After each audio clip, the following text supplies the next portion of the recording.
We should probably talk about things like adherence to policies, vaccines, etc., etc. The government.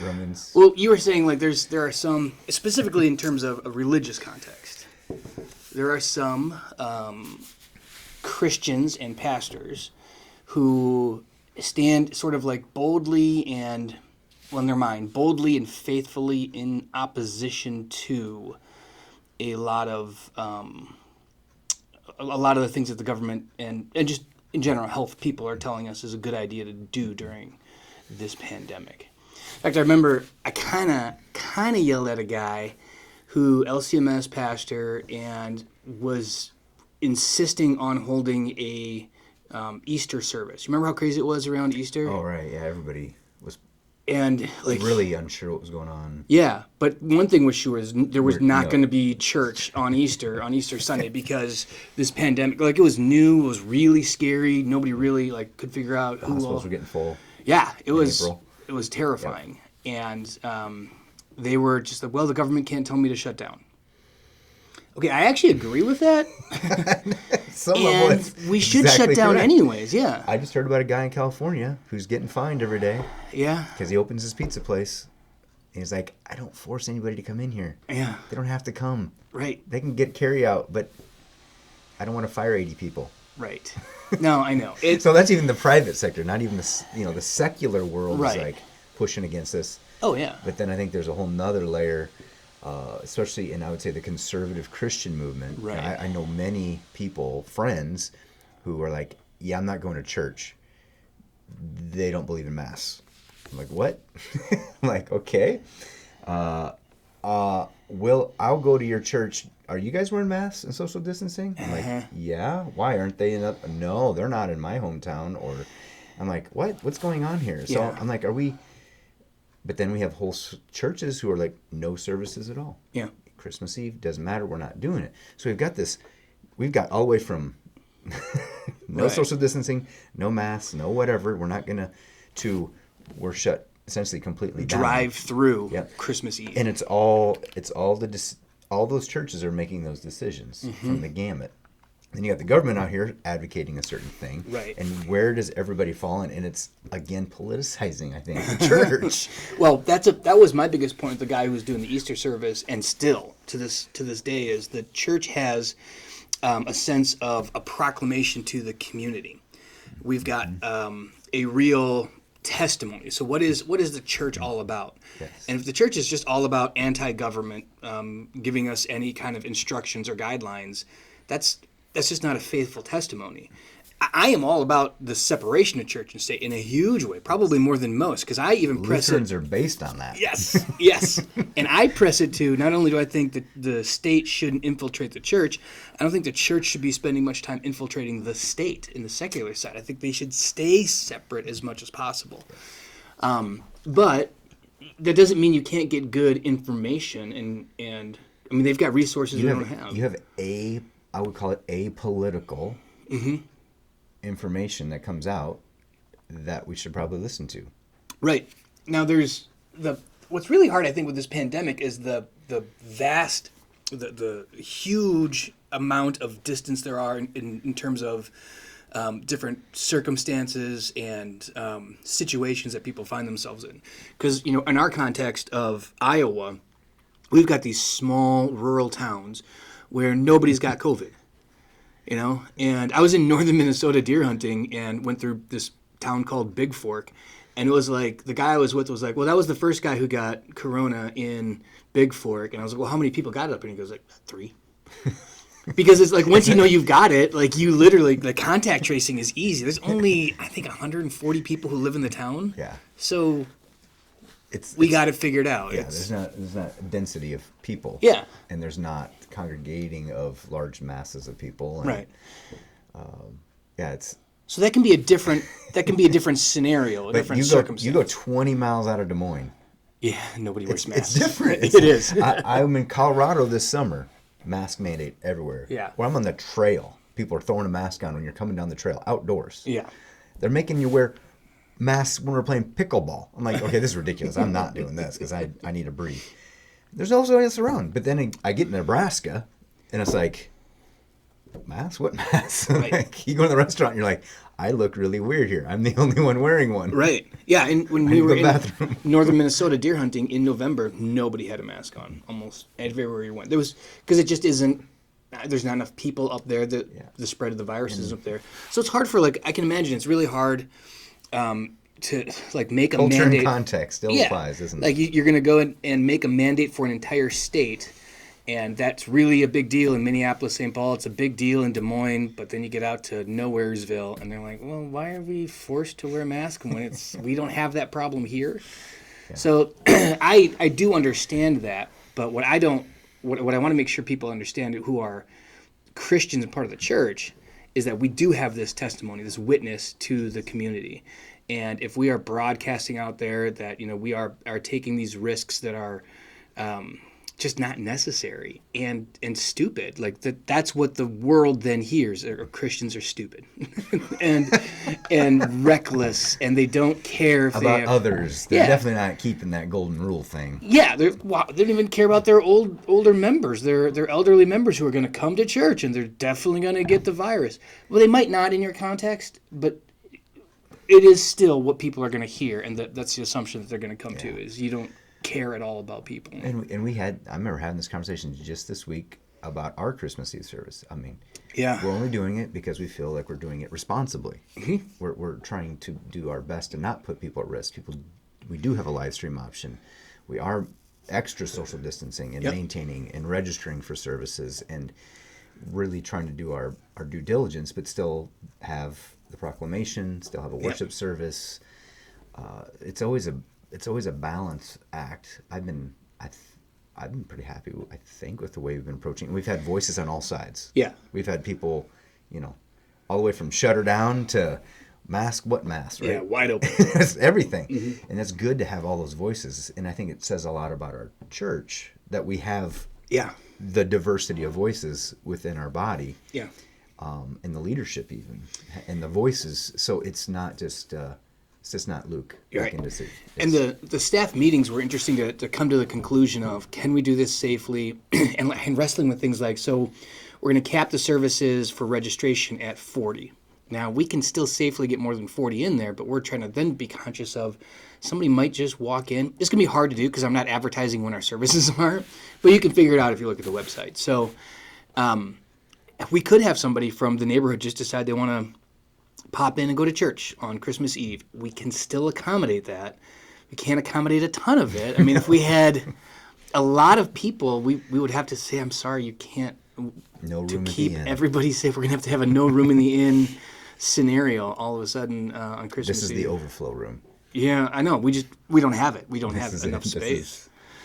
So, but that's an advantage, I think, of also just the size of our church. Yeah, we aren't. Yeah, we're big enough to have the resources to pull this off, but we're not so big that, 2,000, 3,000 people coming through, you just couldn't do it. You just don't have church. And we're not so small. I've heard of many churches doing like what we had considered, 23rd, having services, having 2 on the 23rd, having 3 or 4 on the 24th, to spread them out and give people opportunities. That's great. It is. That's going the extra mile. That's doing the right thing. And I applaud all those churches that are trying to do their due diligence and try to do what's right and to help. But still, like I had COVID. My immunity is very high right now. My whole family had it. So if Living Faith wasn't going to have a face-to-face service, I actually might go find a place that does, because I'm like, hey, we could actually go do this thing and in good conscience not put ourselves or others at risk. So that church is going to, so. And we even had the conversations in staff about what if other people are coming to our church because their church isn't having services? Do we give preference to our members? And just how gross that sounds. It is so bad. And it's so happening. Yeah, but we have been blessed. We have not had any, like, all of our services are technically full. But like I said, we've got space, and I believe everybody from our church who wants to come to worship have registered. I think we're all in. Yeah, and we did the pre-survey. We got a general understanding. We had the ability to scale if we needed to. So we tried to just try to shepherd our people is what we're trying to do. So I feel really good about. I do. I feel really good about it. And I'm so glad you're preaching. Yeah. And I get to enjoy. Nice. Nice. That kind of leads us into this topic of the trust of the secular world around us, and how much do we adopt, specifically pandemic related to our proclamation as pastors and as Christians, because there are those who are dead set against this vaccine. There are those who are, and I've heard so many different reasons for that. Everything from the basis of the stem cells from aborted fetuses that have been utilized to make these vaccines. Propagated. Yeah. So then we've got people who are, this is a mandate that we shouldn't have to accept. Nobody should have to do this. Dangers of the vaccine. It's not tested enough. I've heard things about like it's playing God because it's messing with DNA and RNA and doing these kind of things, and we should never play God. That one has always particularly pissed me off. And so where do you even want to start? I don't know. There's a whole can there. I don't know. Pick one. Pick the embryo one. I was just gonna say. Let's start with aborted babies. Start with the aborted babies, and what that really. What's funny is when the Christians are like, "What's from aborted embryos?" I'm like, "It's a baby." Yeah, no, and it was post embryos. Yeah. It was definitely post embryos, and this is and these were lung tissues from babies that had been aborted, and I think didn't they take those cells and then they've used those as like a seed stock? For this specific vaccine, for the mRNA vaccines from Pfizer and Moderna, there were these two, I think they call them legacy lines or heritage lines, and they go back to one child was aborted in the 70s, like 1972, and the other one was mid 80s, and again, not an embryo. This is and I don't know what stage they were, but they were babies that were aborted. They count essentially stem cells, kind of, because they're developed cells. Yeah, embryo is different. And one was from a liver, and one was retina, or the two specific ones. But there are other ones of lungs and stuff like that. Okay. But these two specifically. Now, the question is always, so the first thing to diffuse, the first thing to kind of to just debunk is, these cells that they're using right now today in these vaccines are never going to become a baby. They're not baby cells. They're not embryonic in the sense that if we'd have only taken these cells and put them into a uterus, they'd have become a baby. I know this specifically because we did that. They're not the same. Yeah, anybody who questions, my diligence on life stuff or my commitment to pro-life stuff just needs to remember that we adopted embryos, and because we believe that they're human life and they shouldn't be destroyed. So we adopted embryos, and my wife gave birth to triplets from them, and it's still a miraculous thing to this day. So 100%. Almost 7 years ago. No, it is 7 years ago. It is. Yeah, the 17th was her birthday. Oh, they just had their birthday. All right. So there's a difference between embryonic cells that can become a baby and liver cells that can become more liver cells. And they can continue to be liver cells, and we can grow more liver cells, but we can't take that and turn that into a baby. That's not how that works. It's the same with the retinas, like that. But there's certain characteristics and traits about them that they do continue to propagate, and we can continue to have those cells multiply and use them. Now, that doesn't remove the moral conundrum of started with an aborted child. Yeah, that's still a problem. That is still a huge ethical and moral problem. Mm-hmm. And I would never tell somebody that if they choose to not have the vaccine based off of that they're making a decision off of faulty moral reasoning or ethical reasoning. I applaud their decision. I applaud their consistency and their dedication to what they believe in.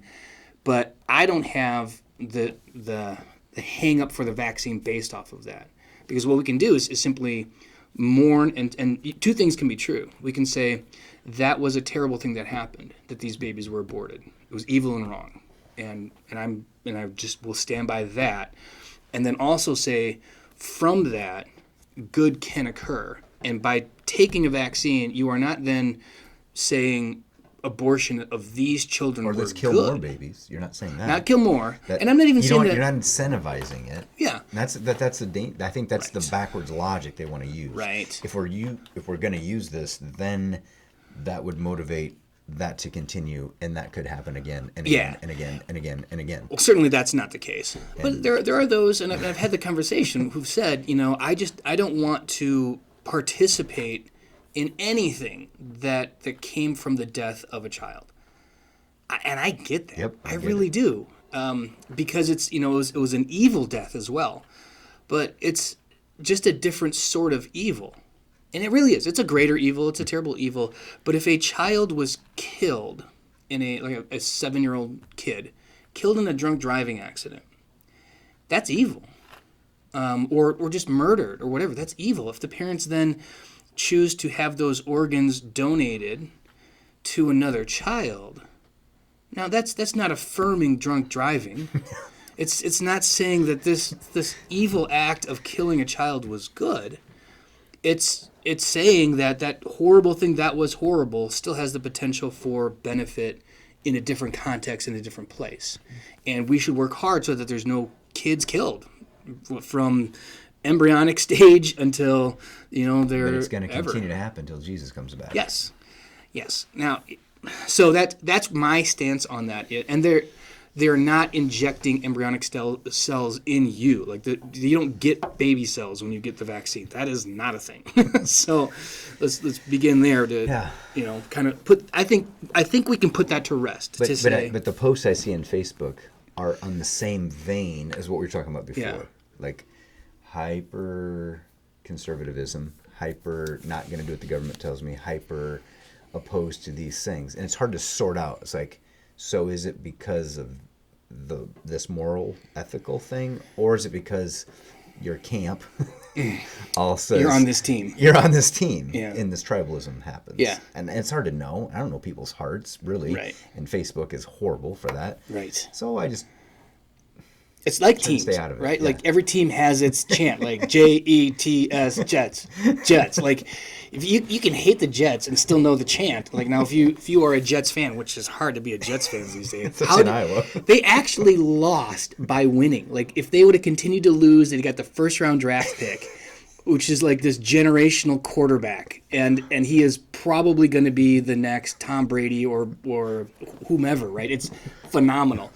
And they were going to do it by losing all of the games, and they couldn't even manage to lose. They accidentally won.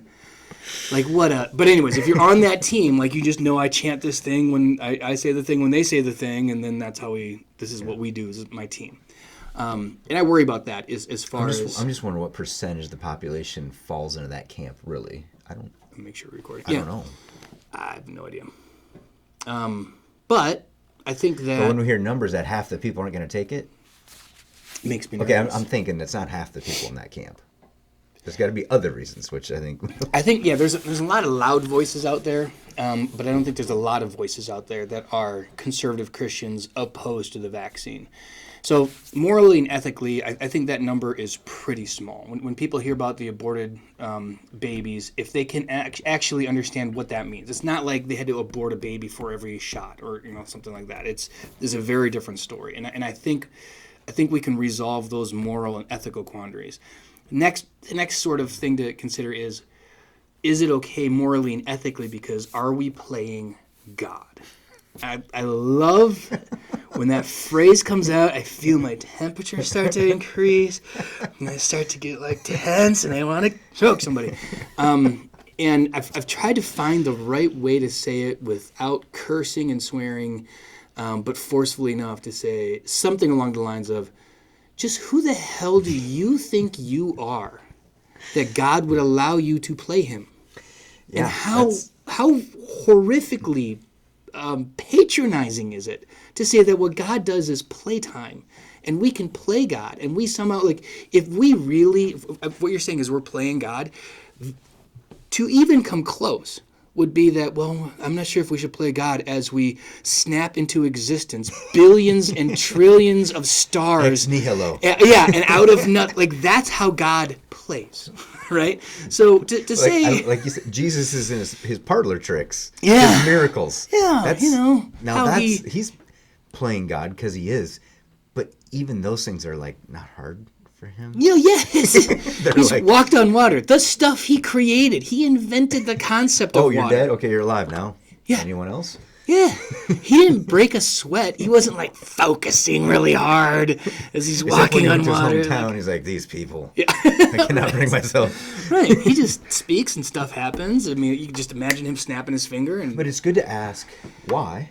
That's always a good question. Yes. It's what ethics and morality and why are we doing this are great, and what are the consequences of those are good with any technology or any medication. Absolutely. And that's different than playing God. I just don't understand the fear behind it. Like, I just don't think we should be playing God. Okay, so getting the phrase out of the way, I understand what you mean. Like, you think the technology or something is going too far. What about that makes you afraid? Do you think God is going to show up and go tisk tisk? And what is the consequence of doing something that is never been done before? And if in terms you're thinking this is scary because we're playing God. I don't understand that, and I've never been able to understand the mindset other than people are nervous that something bad is going to happen, and that's entirely possible. Yeah, well, and I think there's, again, some really bad theology behind some of that, which we came out of the 1800s. Mm-hmm. This huge misconception of the second coming and the signs and the times and post-millennial, premillennial, dispensational. I think some of that, the Left Behind series kind of thinking, well, I don't want to be part of that camp because if I don't want to be found in parlay with the beast or I think there's, for some people, there's still this really awful theology that is underpinning some of their thinking. I think because I went to a Lutheran, I grew up Lutheran, right? Uh-huh.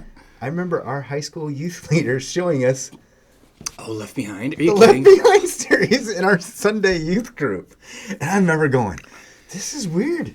This is creepy. This is scary. I better not get that. If that tattoo ever comes out, I better not get that tattoo. And if this is tied to me eating, I'm going to have to choose between eating and being a Christian? Like, this is the thing, especially when you're 18 and it's the Cold War. Yeah. And now I'm thinking back to that. I'm like, how stupid was all that theology? How wrong was it? And now I think some people, I've seen posts like that. Yeah. It's the mark of the beast. They're going to chip you.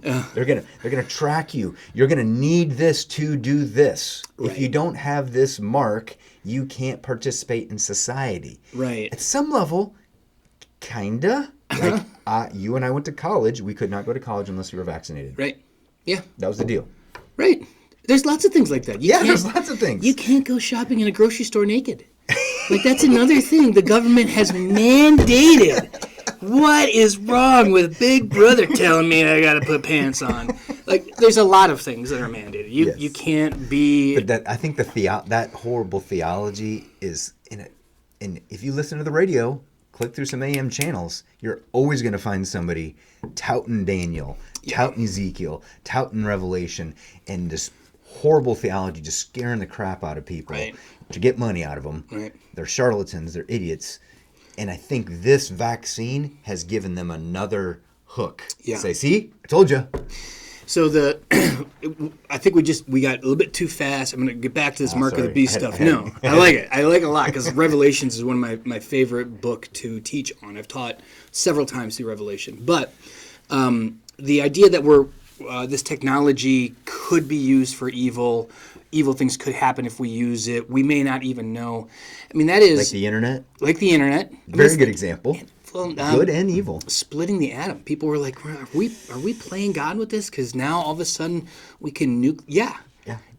But we can also power people's houses. And like the things that we've learned from all of the science that went into splitting the atom. Nuclear physics has given us medical advancements that are, just incredible. Is that playing God? Again, I don't think that splitting an atom, or the Hadron Collider was another one of trying to find the God particle, the quark. That one raised a lot of eyes too. But like, you literally are calling it the God particle, and we're gonna find this quark or whatever it is, and then God, like, we're gonna do something, open a wormhole. 145 electrons are gonna cause something to happen. Yeah. So no. God will not be tempted. There is no way that we can do something and it will so piss God off and be such a great sin that he's like, that's the one Jesus didn't die for. You just freaking screwed up. That was blaspheming the Holy Spirit. He doesn't like that one. Yeah. That's a whole other topic. But yeah, you're right. Like he's not there isn't going to be this thing where we played God and God torches the planet or kills us as Christians, even if we were to discover, and I'm 100% wrong, and God's like, no, it's totally a sin to take that shot because it came from that is still covered under grace. This is the actual context of Luther's favorite quote or our favorite quote of Luther, sin boldly, is, I'm not sure if this is right or wrong. And if you're in that camp as far as sin goes, just know that if it is a sin, you get to heaven, and like there's not going to be this moment of pearly gates and Peter, but let's pretend there is. And Peter's like got this scroll, and he's looking, he's like, man, all of these sins were covered except you took the shot. And that's... You had the mark of the beast, sorry. Straight to, we preach as Christians that even those who have had abortions, yes, forgiven. And God loves them regardless that they've killed their own children. Like we extend that grace, but not a shot. Like, what do you... I think that's what I think prison ministry would be. That cool. would be like, oh, yeah. Yeah. Died for that dude, too. Yep. Just like me. But not if you take a shot. So then, Mark of the Beast. Let's jump to that topic, too. This one I have seen. Number one, I can actually speak kind of intelligently to the whole microchip thing. Because like every really good conspiracy theory, there's always like this little grain of truth somewhere. Oh, yeah. And it does connect with... not like Bill Gates specifically, but some of the work Bill Gates has done with some companies in Africa.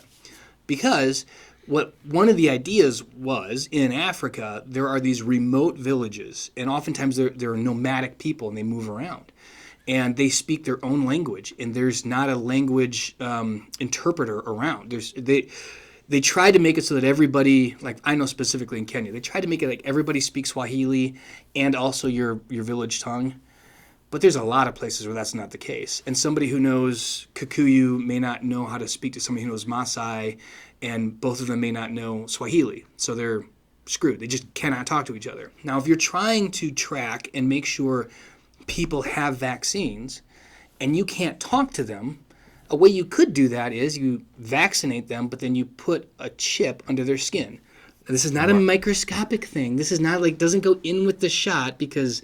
The syringe would have to be, you have to like punch a hole in somebody's skin. But they can get it under your skin. It is not hidden. It's like chipping your dog. It's exactly like chipping your dog. And then what they can do is read it. So this village, these group of nomadic people are moving through, and then there's a group of healthcare workers who are vaccinating. They can just go, boop, no, he's already got him. Or, boop, you know what he doesn't have? He needs this one. So it's good. People are chipping their kids these days. Yeah, it's actually...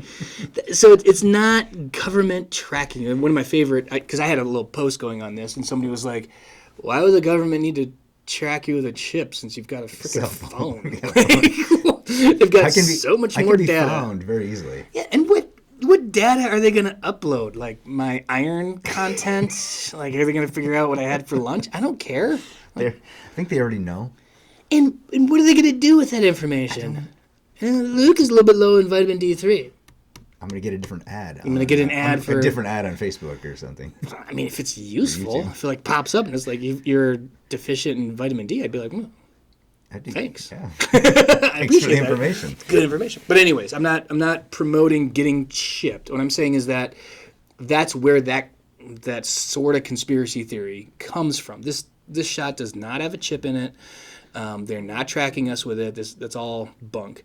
But the next part of that concern is it somehow related to end time sign of the beast? And that's a real thing as far as a lot of people are concerned. But when you read Revelation, there is this middle ground. So there's a literal reading of Revelation, and then there's a figurative reading, Apocalyptic. Symbolic, and then there's this middle, which is literalistic.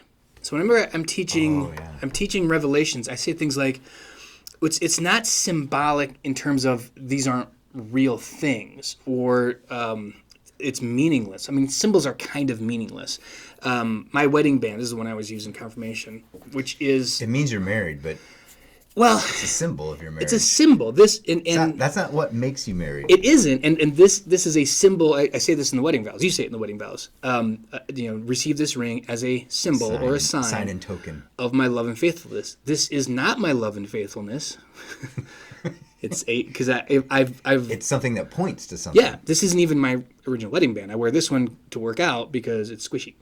So it is a symbol points to something else. So this is, in a sense, kind of meaningless. If I lose it, I don't lose my love and faithfulness. You're still married. Still married. My wife didn't lose her love and faithfulness when she lost her wedding ring, which she did, which I love because I've never lost mine. So if any argument gets to a certain level, I'm like, well, I didn't lose my wedding band. That is not a good trump card. I've never pulled it. Good. But don't ever do that. In the back pocket, just in case. So when you lose your ring. Yeah, I said, well, I lose it first. Yeah, I don't even want to tell you where my ring is. I know right where it is, and it's not in a safe place.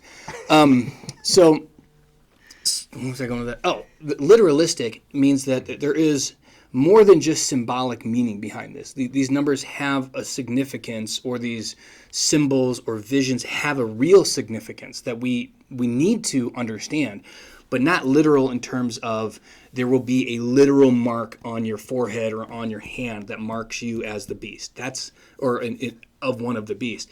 The best way to be reading this is everybody has this mark until baptism. Baptism is the remover of the mark. So the mark being 666, the sign of the beast, is one short of 777, which would be a divine number, a triune divine number, literally the sign of God, right? And so our theology and the doctrine of Scripture says we are all born into sin, marked for death eternal. The moment we are conceived, we are sinful from birth, from our mother's womb. We are born with sin staining us like the sign of the beast himself. And in baptism, what happens? We wash, and then we make a sign. We do it over the heart and over the forehead and heart. I've always thought maybe we should put it on hands too, just to drive this point home. Now you receive the sign of the cross over your forehead and your heart to mark you as one redeemed. The sign of the beast is already here. And what is it? Sin and unfaithfulness. Wash it off. Get baptized. Are you baptized? Oh, good. You don't have that crap on your head anymore. That's fantastic. You don't have to worry. You're not marked as one with the beast. You can be in the presence of God now. Yeah. So there's never going to be, before Jesus returns, this moment in time where the government says to you, you must get this forehead tattoo or this chip in your hand, and that's going to be. But there might be. And there has historically been a moment in time when the secular government says, you cannot be baptized. Really? We can't be a Christian. That's happened a lot. Yeah. Real deal. That's happened a lot. Still happens. Yes, and it's happened since. The other thing is, when are the end times? The end times began at Pentecost, right? The last thing that God did before the end times was promise to send His Spirit, then sent His Spirit, and now we are in the end times. Was it Jesus? I've heard Jesus is the beginning of the end. Yeah. The next thing that happens is He comes back. That's the big next thing. So what we're experiencing is all this stuff in Revelation. So you go, well, when is that time when the government's going to force us to have this sign of the beast? And the eagle and the bear. Yeah. And they've been making this stupid error. Luther did it. Yeah. Oh, yeah. Luther's like, oh, that's it. Here comes the end times. Yep, there's the Turks. They just took over, I don't know, whatever city. They were just marching their way up. Yeah, this is it. It's like, no. So immediately, the first Christians faced persecution where people said, you can't be a Christian. We're going to kill you. And anybody, if you become a Christian, we're going to kill you. that was them trying to force the sign of the beast. And anybody who didn't have it, meaning that anybody who'd had that wash from them, there's always been times when people have said, you're a Christian, you can't come here. Oh, you're a Christian? Oh, I'm sorry. You can't eat here in my restaurant. You can't live anymore. Cast out of society. It happened that the Christians were thrown out of the temples, out of the synagogues, chased and persecuted by Jews right after Pentecost, and people became Christians. It's always been happening. Is it feasible that there will be a day in America when, let's just pretend fast forward 500 years, we become a Muslim nation? Like, this is all hypothetical. Nobody freak out. Nobody. I'm not like forecasting this. I'm just a hypothetical. Some mathematical models that would. Yeah. Would we? Unfortunately, would we read that as, okay? It's a Muslim nation. Christianity is illegal, and if somebody knows you're a Christian, they won't allow you to send your kids to school. That's feasible. It happens in other countries right now. This happens in Africa right now. Yeah. As soon as they say around 50% of the population becomes Muslim. Mm-hmm. All of a sudden, Sharia law. Is it feasible? Yeah, it's happening. Yeah, it's happening right now. Is it possible in the U.S.? I'll let people debate that. Excuse me, I don't think so. It's not worth thinking too hard about. It couldn't be for hundreds. But what we say, we're in the years. Post-Christian culture. Yeah, it's not the default anymore. Right. Baptized and believe is not the normative. Right. It's still pretty normative in most places. Yeah. But you and I experience it all the time. Yeah. Oh, you don't believe. Oh, you weren't baptized. 2 generations ago, that'd be rare. Right. Now it's like, oh, yeah, I know lots of people like that in my family or in my circle of influence. That's becoming it. Not unbelief is becoming more normative. Mm-hmm. Does that seem? Yeah, but in a fun little nutshell for anybody watching who's always wondered, like, well, Revelation stuff, this is terrifying. When is this going to happen? It's been happening for 2,000 years. Everything in that book that is said is going to happen before Jesus returns has happened, is happening, will continue to happen, and these things will continue. Google amillennialism, LCMS, and that will give you all you want and more. Yeah. Amillennialism. There is a last day. Yeah. We are in the last times right now. Yeah. So if you're going to Google it, it's A and then millennialism. Yep. So I've had friends who have gone to other seminaries, and I brought that up, and they're like, "What's that?" I'm like, okay, it's only been the teaching of the church forever. Yeah, yeah. Like even before Jesus, the last day, even when you read an Old Testament, you're like, oh, there it is again. The last day, the last day, the last day, the last day. Mm-hmm. It's the last day. And there won't be any, I wonder if this is the last day. Oh, it will be obvious. And what always annoys me is when people kind of scoff at that and they're like, ugh. Everybody in America, all the churches teach that, there's going to be a rapture and then there's going to be these. I'm like, no. Okay, first, the Catholic Church doesn't, and that's a pretty big Christian church. And the Lutheran Church doesn't. And the Lutheran Church doesn't. And by the way, nobody did until 200 years ago or so. So all of the Christians and theologians who've read the scriptures, from the dudes who wrote the scriptures until Old America. So we're skipping over all of the until African the radical fathers. Reformation, we'd call it. Yeah, how did we get so smart in the last 200 years that we can read what somebody wrote 2,000 years ago and be like, nah, the people who were living that time, they wrote it down, but they didn't even know. It's just the height of arrogance to me that literally millions of the best theologians, not just average Christians, but from all of those church fathers, those people who studied the scriptures over time, they all missed it. And some jerk named Schofield was like, no, I got it. I totally figured it out. These numbers mean something different. Shut up. A good litmus test, I think, for everybody. We call it, when I'm talking to lay people and whatever it comes up, and they're like, God, this doesn't seem quite right. I'm like, that's your Lutheran Spidey sense tingling. I love it. And so if some teaching makes you less confident in the gospel, less confident in what Jesus has done for you, less confident in who you are in Christ, that should make you tingle. Yeah. A lot. Like, ooh, that's wrong. Yeah. When you listen to that stupid radio program and they're saying some really weird things, and hey, maybe you could give your life to Jesus today. Oh, that feels weird. Yeah, because you can't. Right. And Lutheran Spidey sense is a real thing because it is so tied into Scripture. I mean, there's we have this really fun sermon series coming up, and it may suck. I don't know. It may be awesome. The one that I'm starting this Sunday? That you start on Sunday. Like, well, what's fun about I'd it love is... to put that in my Christmas card, by the way. Thanks for not sucking.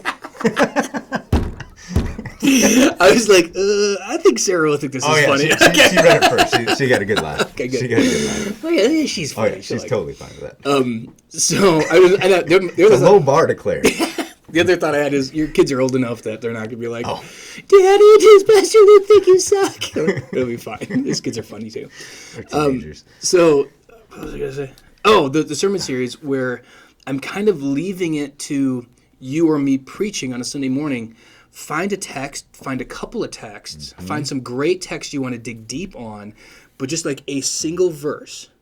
And, like just a little... You do give me a lot of text there to deal with. So I read that whole psalm, which led me into a bunch of other stuff. This is what I want. It echoes Psalm 23. Yeah. And this is exactly what I want, is this, let's give ourselves some time to let the Spirit push, and instead of me saying, like, this is the scripture you're preaching on. You've done that to me a few times now. Yeah. You did that during Advent, and I totally switched this text. Well, you always have the freedom to do so, but this is not like you have the requirement to do so. Bound by it, but I do appreciate that, because it helps, It's a good starting point. Focus. Yeah.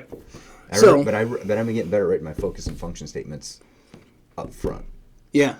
Sometimes it'll morph, but at least it gives me a framework. All right, rabbit hole. All right, back to preaching. Oh, Lutheran Spidey sense. So I'm hoping that the people, Lutheran or not, who are listening and hearing to this are able to say at least, as far as getting the vaccine goes, that there is not anything in my opinion as a Lutheran pastor and as our synod has not said you shouldn't get this vaccine. So it is 100% acceptable to get this vaccine. There are some Lutheran pastors who are staunchly against it. In my personal opinion, there are those who are ignoring data and science. I don't put all my trust and faith in science, but I also understand that the science is good and valid, and I trust that science, not more than Jesus. Again, because if I get the vaccine, you're still going to die, Luke. Yeah, I'm still going to die. I don't trust this vaccine is going to save my life because I'm not going to die from COVID. Like, it's just... You hope it's going to be a loud crash? Yeah, like a really awesome sound. And like I've always said, I want to die at velocity. I mean, I want it to go squat. Just be like, peef. No funeral needed, just fertilize a big field, just peef. That's my goal. So there is no real, in my opinion, reason to look at the data and say this is. Now, I've had some people say some people are going to be hurt by it. That is possible. Vaccines do hurt some people, but a lot of things hurt some people. Yes, like dying of COVID. Yeah, that hurts. Medical treatments. Somebody can walk in and say, my doctor always asks me, do you have any known allergies? Nope. Because if I knew about them, they wouldn't be unknown allergies, right? Yes. So if I get a shot and I'm allergic to it and I didn't know that, whether that's penicillin, like I've never had a penicillin shot in my life, I don't think. Well, and that's another argument I've seen is if you ask your doctor, will this cause me any harm? They have to say yes. You may have a side effect. Yeah. And so then they can't do that. It's like, this is what the Hippocratic Oath is all about. They're trying to say, is the harm I'm going to cause really going to cause, is this short-term, long-term? My arm's broken. I have to reset it. Is that going to cause harm? Yes. You're going to hurt a lot. But your arm will be messed up forever if I don't do something with it. Yeah. There is this sense of, there is a realistic chance you're going to have an allergic reaction.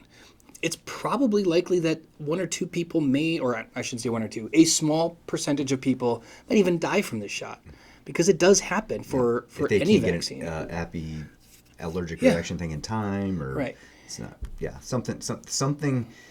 There's always I'm a stats teacher, so Yeah. There's always so many sigmas out that you can cover. And whenever you engineer anything, it can only be engineered for so many, what we call even like the best companies in the world, what we call Six Sigma companies, right? There's one per million or one per 10 million thing we can't account for. That's the way life is, and it's not exact. And this will happen with the vaccine. And the only thing I would say to those people who are afraid of it because it can cause harm is you ought to examine the rest of your practice. And if you hold the same standard for every other medical treatment that you do for this vaccine, meaning it is a, less than 1 in 1 million chance that you're going to have an adverse reaction to this, then you'd have to probably stop taking Advil.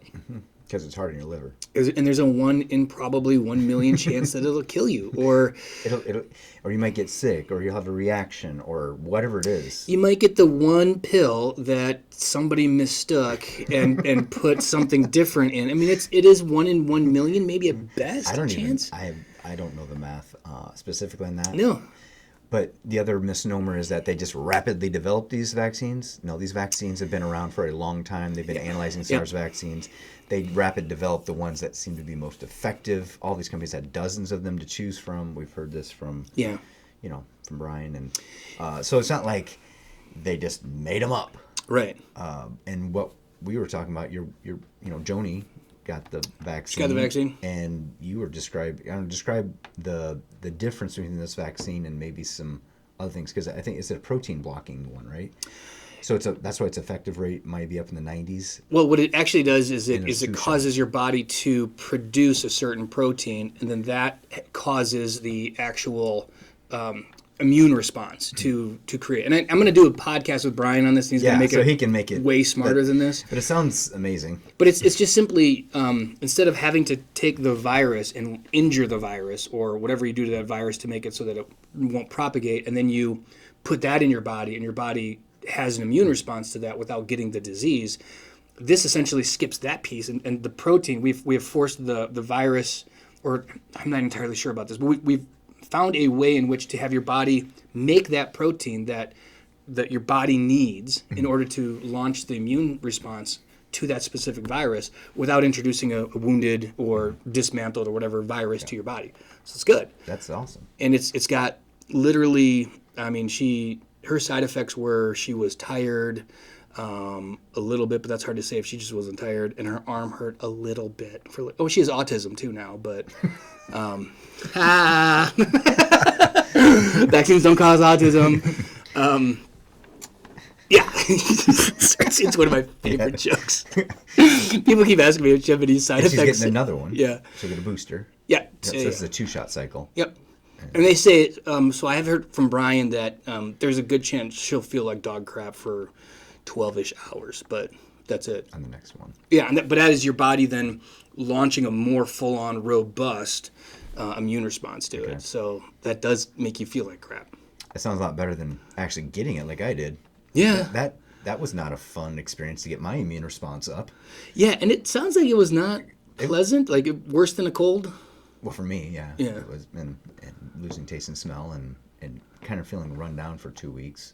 Can you tell me once you slept for like 16 hours? Yeah, I get tired, just go lay down, and then I was surprised at how much I was sleeping. But it's so nice having energy and taste and smell. That's good stuff. I'm not taking them as much for granted. So right. But that, and I'm based on when I read people, like, I probably had kind of a normal experience for a guy my age, male, pretty kind of regular. I'm like I joke in my stat class, I'm like the most average guy in the world. I used to say that. I used to call myself average man, but you're not anymore because you're too old. Yeah, I'm getting. One of my favorite stats was I'm over average now. Yeah, when I was 35, I was like perfectly average. I was average height, average weight. How many kids did you have then? I had 2.5 kids. There you go. Yeah, it was perfect. Yeah, my demographic was blah, and I look like a lot of people. I've been mistaken for so many people, and when I meet new people, like, you know what? You remind me of, I know, somebody nondescript, somebody else famous, somebody else very forgettable. So So I encourage people to put aside any fears of the vaccine, get the vaccine. And I also think that when it comes to wearing masks and doing some of these things, I encourage you not because whether you think it's helpful or not, it's a good testimony, a good witness. I'll be the first one to say there's conflicting reports over how effective masks are. People who say they don't do anything are wrong because they do something, even if it's not. Even if you are convinced it doesn't reduce the amount of viral load is in the air and how much gets transmitted, it does cause the hearts of other people to be a little bit more at ease.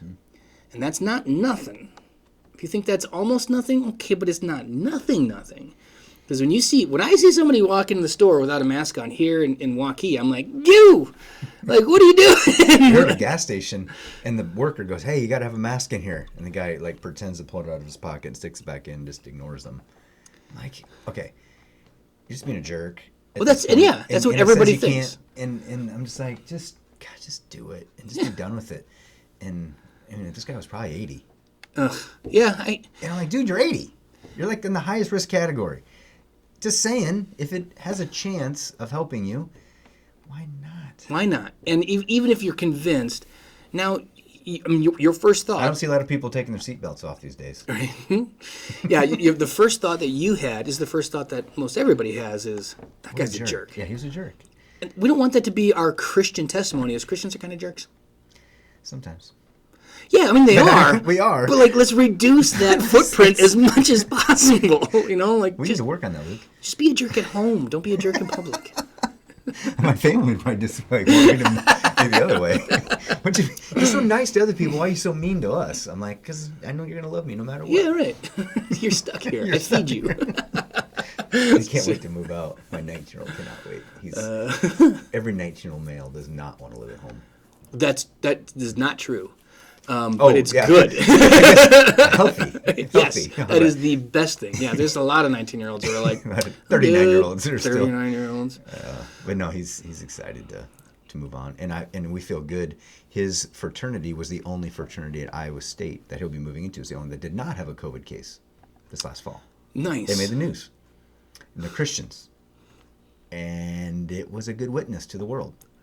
That's what I'm talking about. It's a Lutheran fraternity. A bunch of Christians live there. And here's the protocol. I mean, praise God that it worked out that way. But it made Channel 8. And now we're sending our son there. And as a parent, I'm like, wow, these good guys. They care. They got a house mother there who would care if my son did get hurt. And they care about each other. And they're a family kind of already. And so he's going to show up at Iowa State with a bunch of great guys that are going to care about him. Like the testimony. As a parent, you can't ask for anything more. And just the witness of, there might be a non-believing mother out there and father out there somewhere with a kid, send him to Iowa State going, boy, I'm really worried about this COVID thing, and I'm going to look into that fraternity. And maybe they can't get their kid in the fraternity, but it might still be there's always a few seats, I think. Yeah, and it could just be...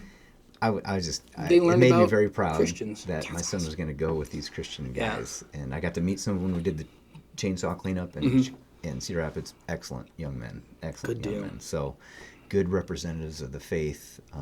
And I'm excited for him. But that's a good witness that I think Christians, that's the witness we want. Yes. And it's good to see people that are 18 to 22 that have figured this out. Mm-hmm. Even if their pastors back home haven't, because they're morons. Get it together. Don't be stupid. Sorry, couldn't help it. Got almost all the way through this thing before I was like, just don't be stupid. You got to offend somebody. All right, this is probably good. All right. I'll see you guys next week.